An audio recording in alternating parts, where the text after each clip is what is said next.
Hola, buenas tardes. Nuevamente comentando. El video anterior fue sobre un pleito familiar y ya lo platicamos en su momento. Hoy nos toca hablar sobre una curiosidad también, como la anterior. Curiosidad religiosa que mucha gente no explica o explica, pero según algunos argumentos, apuradamente sobre la historia. Por ejemplo, la pregunta es, ¿por qué los cristianos no dijeron nada en contra del ataque de Israel contra Irán? Pero la pregunta es, ¿cuáles cristianos? ¿Los que van a la iglesia? No, no, no, se llaman países cristianos, toda Europa, incluso aquí a Estados Unidos es un pueblo cristiano, es un país cristiano. Todo lo que es Inglaterra, España, Italia, Portugal, todo lo que es toda Europa que conocemos, son países cristianos. Ellos no tan solo no se metieron a defender o a pronunciarse en contra de la invasión de Israel hacia Irán. Más bien algunos de ellos se atrevieron a decir que Israel tiene derecho a la defensa que no tiene ninguna razón, puesto que la que atacó fue Israel, no Irán. Bueno, pero todo esto tiene un pasado, una historia que se puede tomar como buena o se puede debatir. En todo caso, al final pueden hacer sus comentarios. Cuando la gente se enteró, leyó o enseñó, le enseñaron, escucharon de que Israel era un pueblo escogido, según se dice en Deuteronomios, un libro que se le atribuye a Moisés. Se dice que el pueblo de Israel es un pueblo elegido. Casi la gente no quiere seguir leyendo lo demás porque más adelante también dice que pueblo elegido no significa que sea un pueblo mejor que los demás países. Simplemente al Dios de Israel se le ocurrió amar más a Israel y por eso le dijo, ustedes son un pueblo elegido. Así, hasta ahí quedó. En ese texto, no es que sea el único texto, a través del Antiguo Testamento se mencionan muchas veces sobre el pueblo especial, ¿no? Y hasta, por ejemplo, en el año 67 se multiplicó esa frase. ¿Por qué se multiplicó? Porque los publicistas, los que participaron la guerra de los 6 días, pues hablaban de que cuando atacaba Israel, no tan solo aparecían los tanques, los cañones, sino aparecían ángeles con espadas encendidas defendiendo a Israel. Es una publicidad muy buena y mucha gente se la creyó, o por lo menos se publicó mucho ese tema de cómo es posible que Israel en 6 días haya ganado la guerra con todos los países que tenían frente. Bueno, entonces la gente que no es judía, la gente que no nació en Judea, que no tiene sangre judía, se ha quedado con la idea de que es un pueblo elegido de Dios. Luego entonces, ser amigo o estar cerca de ellos o hablar bien de ellos es muy bueno, la opinión.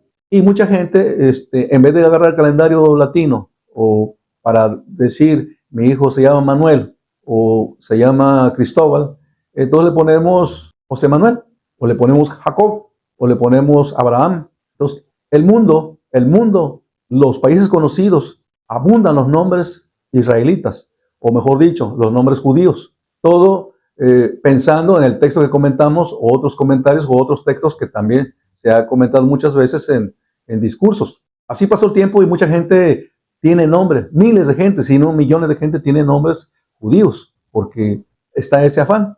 Cuando termina la época del Antiguo Testamento y empieza el Nuevo Testamento, después de 400 años de oscuridad, nace Jesucristo y entonces la gente no tan solo se llama Abraham, no tan solo se llama Jacob, no tan solo se llama Saúl.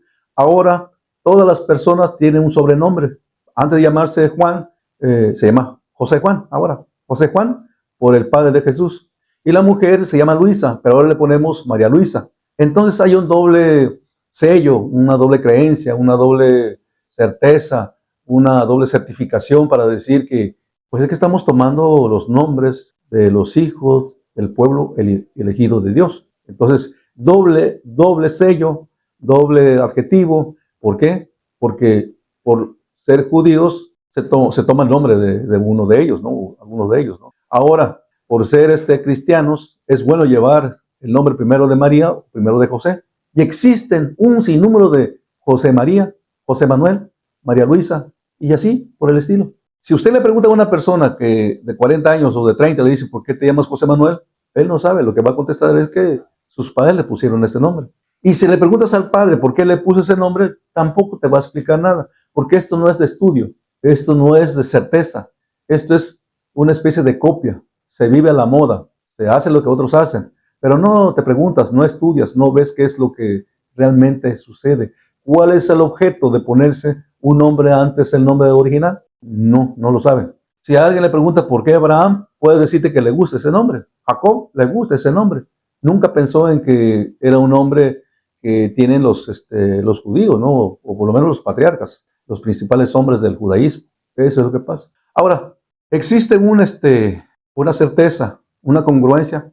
No, porque cuando llegó el Nuevo Testamento, con los evangelios que ya ustedes ya conocen y ya hemos platicado, los apóstoles, algunos escribieron, no tanto como Pablo, pero sí algunos tienen libros. Por ejemplo, Pedro, hay un libro primero, hay un libro segundo de Pedro. Y en un libro segundo de Pedro, perdón, en un primer libro de, una primera epístola de Pedro, de San Pedro, perdón, ahí dice que el pueblo escogido de Dios son los cristianos. Caray. ¿Y qué pasó con que el pueblo elegido de Dios era Israel?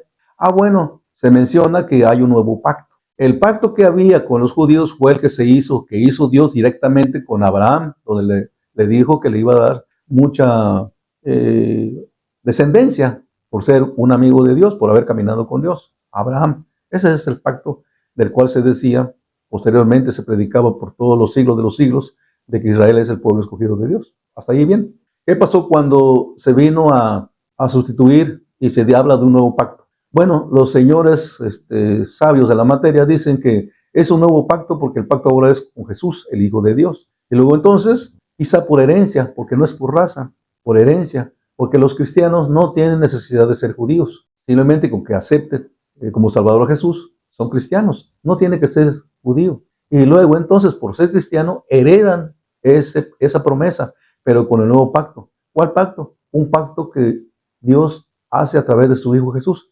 Insisto, no existe una evidencia de esto, pero los escritores, los poetas, los seguidores, los maestros de la materia dicen que hay un nuevo pacto y ahora el pueblo elegido o escogido de Dios es el cristianismo. ¿Por qué tendría que ser así? Bueno, porque los cristianos saben que los judíos no aceptan a Cristo.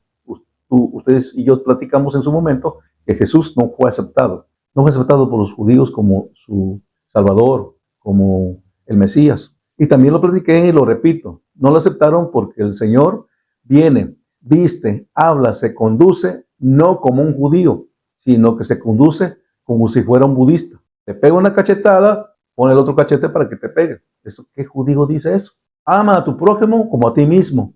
¿Qué judío ha dicho eso? ¿No? Por eso es que no fue aceptado y tiene su argumento de poder serlo. Pero entonces, esa es la parte que no explican del por qué Israel ataca a Irán. Israel, padre del Islam. Judea, padre del Islam. Al igual que es padre del cristianismo. Pero el cristianismo se queda mudo y no defiende a Irán. Porque ahora hablamos de Irán, pero estamos hablando del Islam, de los musulmanes, de los hijos de Mahoma. Entonces, es una familia, pero hay una razón psicológica, política, de creencia, no certeza, de creencia, de que, claro, es el pueblo escogido de Dios y la gente a pie juntillas lo cree y por eso vemos lo que está pasando. Continuaremos. Muchas gracias.